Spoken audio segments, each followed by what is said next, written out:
उत्तराखंड विधानसभा का बजट सत्र का आगाज आज से।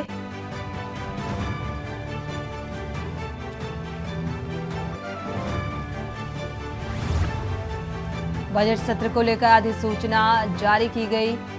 आज से 1 मार्च तक चलेगा बजट सत्र।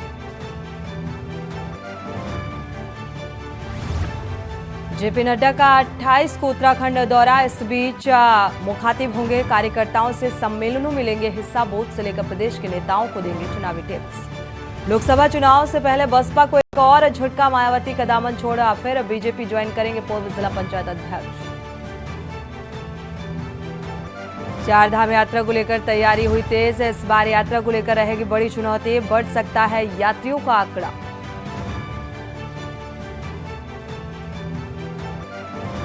और 1 से 3 मार्च तक राजभवन में होगा बसंत उत्सव। विभिन्न प्रजाति के फूलों की लगेगी प्रदर्शनी। 3 दिन आम लोगों के लिए खुला रहेगा राजभवन। आप देख रहे हैं के न्यूज, खबरों का सारथी।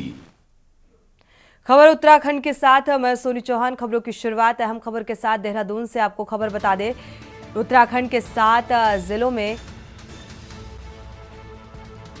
मौसम का मिजाज बदलेगा। मौसम विभाग ने अनुमान जताया है। ऊंचाई वाले इलाकों में बर्फबारी की संभावना जताई जा रही है। तो पूर्वानुमान जारी किया गया है।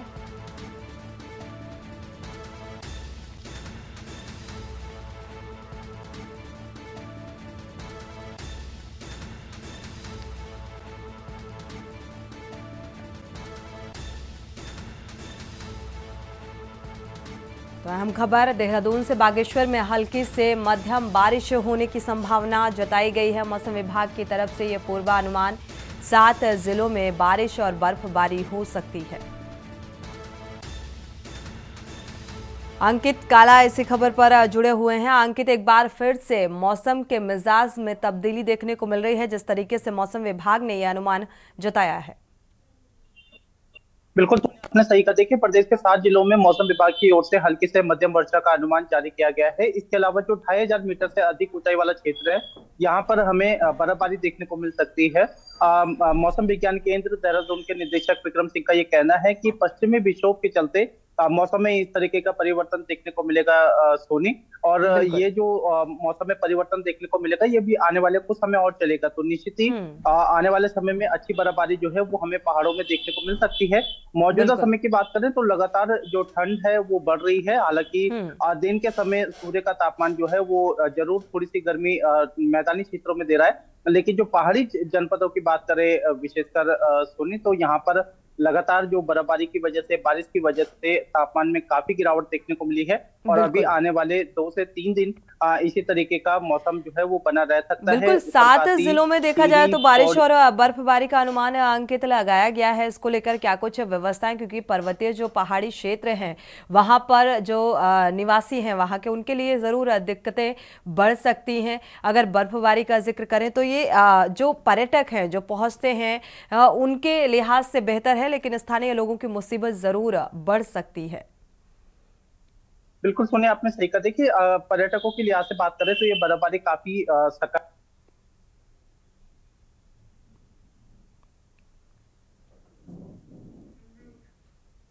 यहाँ पर बढ़ रही है। चक्राता है, औली है, इसके अलावा भी तमाम जो पहाड़ी क्षेत्र हैं, पहाड़ों की रानी मसूरी है, यहाँ पर लगातार पर्यटकों की संख्या बढ़ रही है, सोनिया। और इसके अलावा जो आने वाला समय है उसमें भी हमें अच्छी बर्फबारी जो है वो पहाड़ों में देखने को मिलेगी।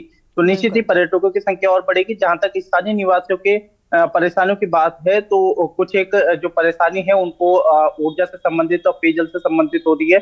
इसके अलावा आवागमन में थोड़ी सी दिक्कतें हो रही है। तो प्रशासन की तरफ से कोशिश की जा रही है कि लोगों को परेशानी भी ना हो। इसको लेकर के पहले तो जो ट्रैफिक प्लान है उसके तहत ही कार्रवाई की जा रही है। जगह जगह पुलिस कर्मियों की तैनाती की गई है। इसके अलावा मुख्यमंत्री पुष्कर सिंह धामी की ओर से सभी विभागों को अलर्ट रहने के लिए निर्देशित किया गया है। चाहे फिर वो ऊर्जा हो, चाहे वो पेयजल हो, तमाम जो विभाग हैं उन सभी को व्यवस्थाएं चाक चौबंद करने के निर्देश दिए गए हैं। और आने वाले समय की भी बात करें तो प्रदेश के 7 जिलों की अगर हम बात करें तो उत्तरकाशी, टिहरी, पौड़ी, बागेश्वर तमाम जनपद हैं जहां पर कि हमें हल्की से मध्यम वर्षा देखने को मिल सकती है। इसके अलावा जो 2500 मीटर है, इससे अधिक ऊंचाई वाले क्षेत्रों में बर्फबारी देखने को मिल सकती है। तो निश्चित ही आने वाले समय में भी मौसम में परिवर्तन देखने को मिलेगा, जिसकी वजह से ठंड और बढ़ेगी, लेकिन निश्चित ही पर्यटकों की संख्या में बिल्कुल। काफी इजाफा देखने को मिलेगा।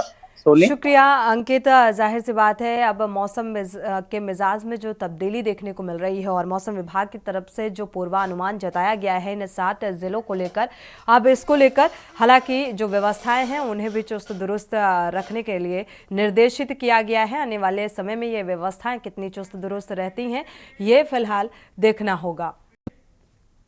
रुकेंगे एक छोटे से ब्रेक के लिए, लौटेंगे जल्द। ब्रेक से वापस आ रहे हैं, रुक करते हैं खबरों का। उत्तराखंड विधानसभा का बजट सत्र आज से शुरू होने जा रहा है, शुरू हो चुका है और 11 बजे से सदन की कार्यवाही की शुरुआत हुई। धामी सरकार वित्तीय वर्ष 2024 और 25 का बजट पेश करेगी। बजट में महिलाओं और युवाओं और किसानों के लिए काफी कुछ हो सकता है। माना यह जा रहा है कि 90,000 करोड़ का ये बजट पेश होगा और बजट को लेकर सरकार की भी काफी जो लोगों की उम्मीदें हैं वो सरकार भी इस बात को लेकर उत्साहित नजर आ रही है, मगर विपक्ष सरकार को बजट पर घेरने का कार्य कर रहा है। पूर्व मुख्यमंत्री हरीश रावत ने सरकार पर वार करते हुए कहा है कि उनका बजट लिफाफा होगा और लिफाफा ही निकलेगा, कुछ नहीं। सरकार अब बजट कितने का भी ले आए मगर खर्च कितना कर रही है ये बेहद महत्वपूर्ण है। बीजेपी सरकार का रिकॉर्ड है, जितने का बजट बनाती है उसका आधा भी खर्च नहीं करती। तो सरकार जिसने बजट बना लिया है अगर उसे खर्च ही नहीं करेगी तो इसका क्या फायदा। इनका बजट कितने का बना लें लेकिन खर्च कितना कर रहे हैं वो महत्वपूर्ण है। और इनका रिकॉर्ड है भाजपा का कि जितने का बजट बनाया है उसका आधा भी खर्च नहीं किया है। तो जो खर्च ही नहीं करना जानता है तो वो बजट कितना ही क्या बना दे। तो ये खाली लिफाफा दिखाते हैं। इनका बजट लिफाफा होगा और निकलेगा उससे कुछ भी नहीं। तो इसलिए उत्तराखंड की जनता को इनके बजट से कोई विशेष आशा नहीं। खबर का नैनीताल के बीडी पांडे हॉस्पिटल में जल्द ही कैशलेस सुविधा उपलब्ध होने जा रही है और इसके लिए अस्पताल प्रबंधन की ओर से अस्पताल को कैशलेस करने की तैयारी चल रही है, क्योंकि कई बार पर्चा शुल्क जमा करने के बाद शेष जो धनराशि के लिए मशक्कत करनी पड़ जाती थी। इससे मरीजों को दिक्कतों का सामना करना पड़ता था और इस समस्या को देखते हुए अस्पताल प्रबंधन जल्द ही UPI बारकोड स्कैनर लगाने जा रहा है।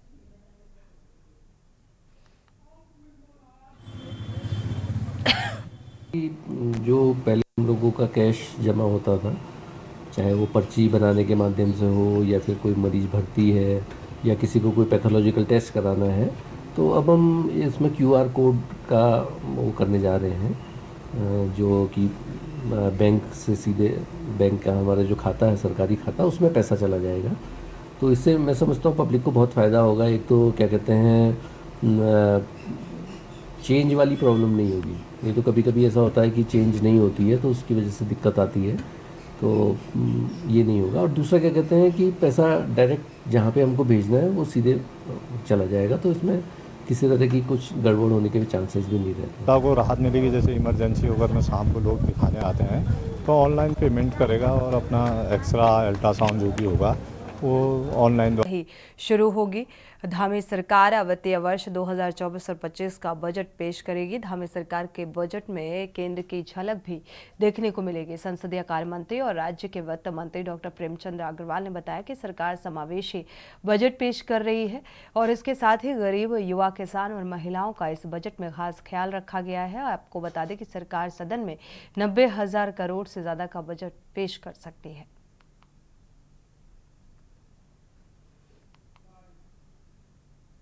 ये बजट हम लोग उत्तराखंड के विकास के लिए, उत्तराखंड के समग्र विकास के लिए हम लोग इस बजट में प्रावधान कर रहे हैं। आप जानते हैं कि जिस प्रकार से हमारे माननीय प्रधानमंत्री जी ने एक विषय रखा है, एक मूल मंत्र है सबका साथ, सबका विकास, सबका विश्वास और सबका प्रयास। और उसके बाद उन्होंने जिस प्रकार से आज जातिवादी राजनीति के जो हमारे विरोधाएं हैं, जो विपक्ष के लोग हैं, वो जातिवादी राजनीति करके आज जनता को भ्रमित करने का काम कर रहे हैं। लेकिन माननीय प्रधानमंत्री ने जिस प्रकार से कहा कि हम 4 लोगों को अपनी जाति मानते हैं, यानी कि उन्होंने ज्ञान एक शब्द दिया है जिसको हम लोग परिभाषित करें तो G फॉर गरीब, Y फॉर युवा, A फॉर अन्नदाता और N फॉर नारी। इन 4 जातियों को यदि हम उत्थान कर लेंगे तो हम अपने प्रदेश और देश का विकास कर सकेंगे। तो वो भावना भी हमारे इस बजट में कहीं ना कहीं दिखाई देगी। उत्तराखंड विधानसभा के बजट सत्र में विपक्ष प्रदेश में कानून व्यवस्था और स्वास्थ्य सेवाओं से लेकर बेरोजगारी और महंगाई तक सरकार को घेरने की कोशिश करेगा। सत्र के लिए रणनीति तय करने के लिए नेता प्रतिपक्ष यशपाल आर्य की अध्यक्षता में कांग्रेस विधानमंडल दल की बैठक हुई और बैठक के बाद यशपाल आर्य ने कहा कि बजट सत्र की अवधि कम रखकर सरकार जनता के सवालों से बचना चाहती है। विपक्ष तय समय में भी जरूरी सवालों पर उसे घेरेगा।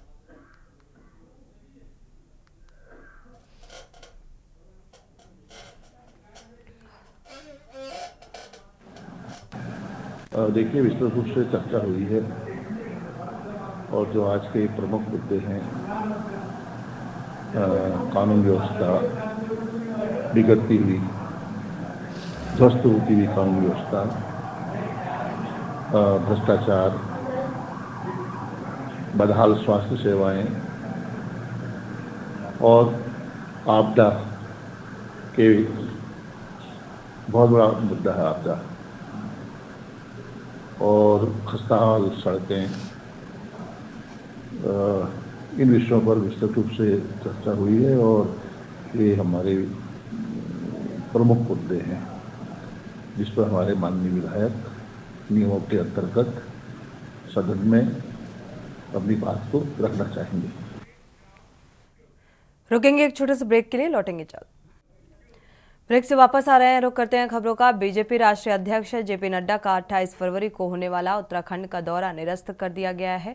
इस संबंध में बीजेपी प्रदेश महामंत्री आदित्य कोठारी ने बताया कि राष्ट्रीय स्तर पर तमाम बैठकें होनी हैं और अन्य राज्यों के संबंध में कई महत्वपूर्ण निर्णय लिए जाने हैं, जिस कारण राष्ट्रीय अध्यक्ष जेपी नड्डा की व्यस्तता के चलते 28 फरवरी को उत्तराखंड में होने वाले कार्यक्रमों को स्थगित किया गया। राष्ट्रीय अध्यक्ष का अगला कार्यक्रम समय मिलने पर पुनः जारी किया जाएगा।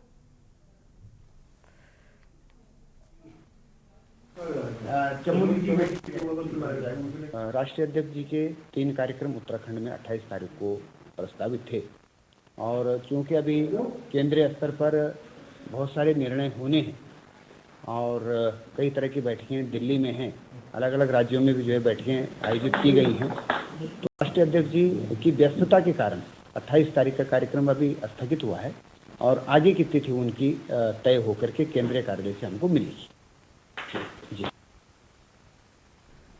उत्तराखंड में लोकसभा चुनाव की तैयारी को लेकर भारतीय जनता पार्टी ने कमर कस ली है और एक और संगठन स्तर पर तमाम कार्यक्रम तय किए गए हैं। प्रदेश की 5 लोकसभा के प्रत्याशियों के चयन की प्रक्रिया भी शुरू हो गई है और इस संबंध में बीजेपी प्रदेश महामंत्री आदित्य कोठारी ने जानकारी देते हुए बताया कि प्रत्याशियों का चयन केंद्रीय पार्लियामेंट बोर्ड करता है, लेकिन इससे पहले हमारी प्रदेश स्तरीय पार्लियामेंट बोर्ड ने कुछ नाम का चयन कर केंद्र को भेजा जाता है, जिसके तहत 27 फरवरी को देहरादून में राज्य पार्लियामेंट बोर्ड की बैठक आहूत की गई और इस बैठक की अध्यक्षता प्रदेश अध्यक्ष महेंद्र भट्ट के द्वारा की जाएगी, जिसमें बोर्ड के सभी सदस्यों के साथ ही 5 लोकसभा के संयोजकों के द्वारा कुछ अन्य कार्यकर्ताओं के द्वारा किए गए आवेदनों पर विचार विमर्श कर पैनल तैयार करते हुए केंद्र को भेजा जाएगा।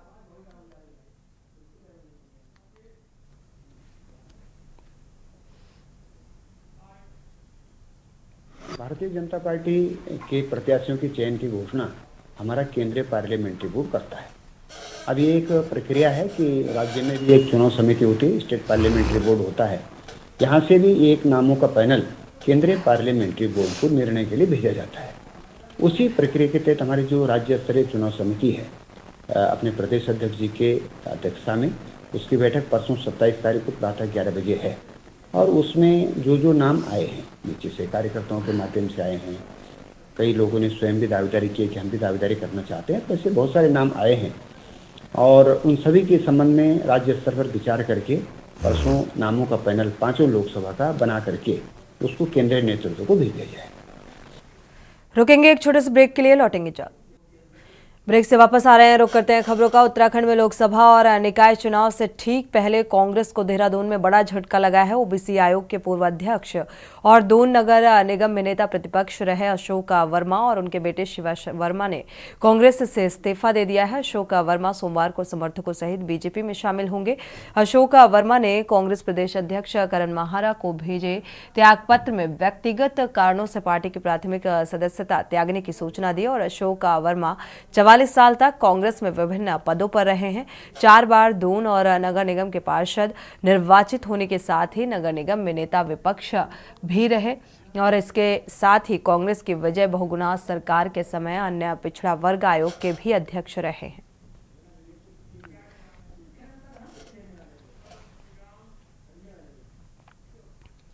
पहाड़ प्रदेश उत्तराखंड में पहाड़वासियों को लगातार मूलभूत सुविधाओं के लिए संघर्ष करना पड़ रहा है। दरअसल आपको बता दें कि उत्तराखंड के टिहरी और चक्राता से दुखी करने और सरकार के दावों की पोल खोलती हुई तस्वीरें सामने आई। टिहरी जनपद की बात करें तो यहां प्रतापनगर के चौड़ लंब गांव सीएससी अस्पताल का एक वीडियो सामने आया, जहां दर्द से एक महिला करा रही है लेकिन अस्पताल में कोई उपचार देने वाला मौजूद नहीं है। पीड़िता के तीमारदार ने वीडियो बनाकर बेहतर स्वास्थ्य सुविधाओं की पोल खोलकर रख दी है और इस मामले की टिहरी जिला प्रशासन ने भी जांच कराई। जांच में मुख्य चिकित्सा अधिकारी की ओर से इन सभी आरोपों का खंडन किया गया। मुख्य चिकित्सा अधिकारी की ओर से जारी पत्र में कहा गया कि अस्पताल का स्टाफ अस्पताल के प्रथम तल में महिला मरीज के उपचार में व्यस्त था। दूसरी तस्वीर चक्राता से सामने आई, जहां बुजुर्ग को ग्रामीण डंडी कंडी के सहारे 9 किलोमीटर तक पैदल ले गए। बताया जा रहा है कि 70 वर्षीय कडिया भारती का अचानक तबियत खराब हुई और गांव में सड़क न होने के चलते बुजुर्ग को डंडी कंडी के सहारे बर्फीले रास्ते से होकर ग्रामीण उप जिला चिकित्सालय विकासनगर ले गए, लेकिन बुजुर्ग की हालत इतनी गंभीर थी कि हार्ट सेंटर रेफर कर दिया गया। उपचार के दौरान बुजुर्ग ने दम तोड़ दिया।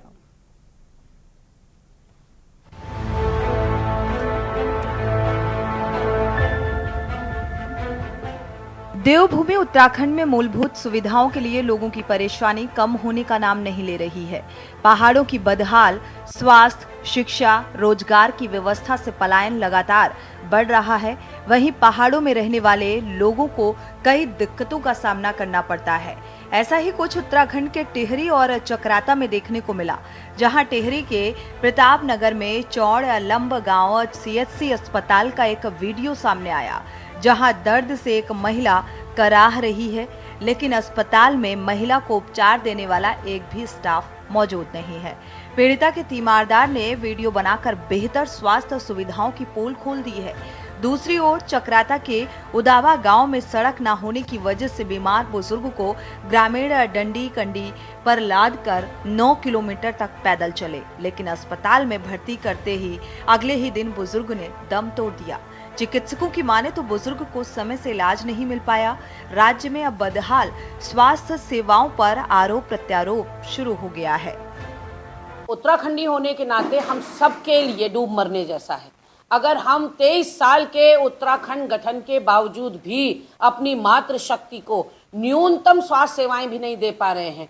प्रसव के समय कहा जाता है कि केवल बच्चे का ही नहीं, माँ का भी पुनर्जन्म होता है। ऐसे में अगर हमारे अस्पतालों में अल्ट्रासाउंड मशीन नहीं है, डॉक्टर नहीं है, दवाइयाँ नहीं है, तो फिर मुझे लगता है मुख्यमंत्री के ये सारे कार्यक्रम जो ईजा, बेड़ी, बेटी, बुआरी, महिला सम्मान, नारी शक्ति वंदन और महिला सशक्तिकरण की जो बड़ी बड़ी डींगे वो हाँक रहे हैं, वो सब धत्ता साबित होती हैं। उनको वस्तु स्थिति देखनी चाहिए, धरातल पर देखना चाहिए कि उन्होंने आज उत्तराखंड का क्या हाल कर दिया। देखिए, जहाँ पे जिस प्रकार की परिस्थिति है उसमें भी हमने ऐसे जहाँ पे दुर्गम स्थान है, जहाँ पे ज़्यादा पॉपुलेशन नहीं है, वहाँ पे हमने डोला पालकी की भी व्यवस्था की गई है और सभी लोग जितने भी हमारी आशा बहनें हैं, हमारे वहाँ पे जो भी स्टाफ है हेल्थ का, सभी लोग वहाँ पे कार्य कर रहे हैं। और कहीं पे अगर ऐसी स्थिति आती है तो उनके लिए भी है जहाँ पे नहीं सड़क गई है या 1-2 मकान बहुत दूर है तो वहाँ पे पालकी की व्यवस्था रहती है, लेकिन ये है कि समय से सूचना मिल जाए।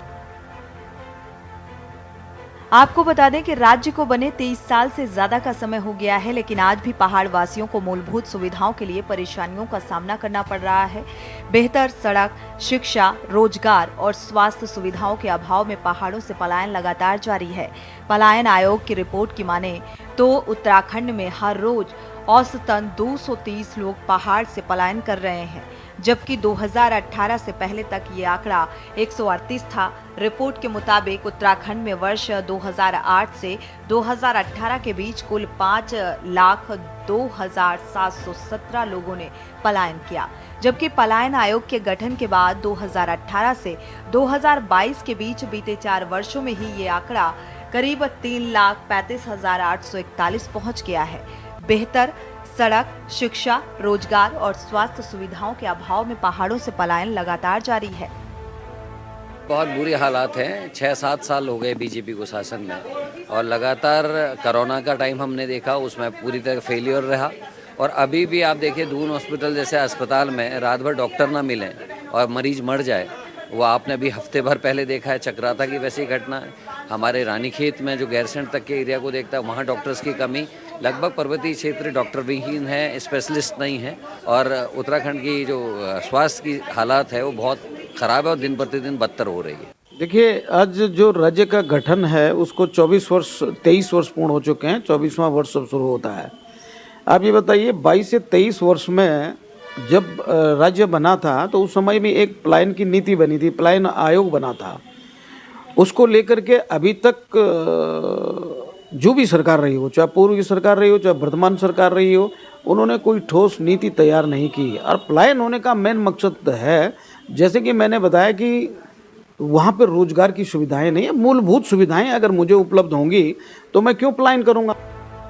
कुल मिलाकर राज्य गठन के 23 साल बाद भी पहाड़ वासियों को मूलभूत सुविधाओं के लिए दिक्कतों का सामना करना पड़ रहा है। ये चिंता की बात है कि मौजूदा डबल इंजन की सरकार में भी लोग बेहतर सड़क, शिक्षा, स्वास्थ्य और रोजगार के लिए पहाड़ों से पलायन कर रहे हैं। हालांकि इस बात में भी कोई दो राय नहीं कि पहाड़ों की भौगोलिक स्थिति कठिन है और ऐसे में देखना होगा कि आखिर कब तक पहाड़ वासियों की समस्याओं का समाधान सरकार कर पाती है।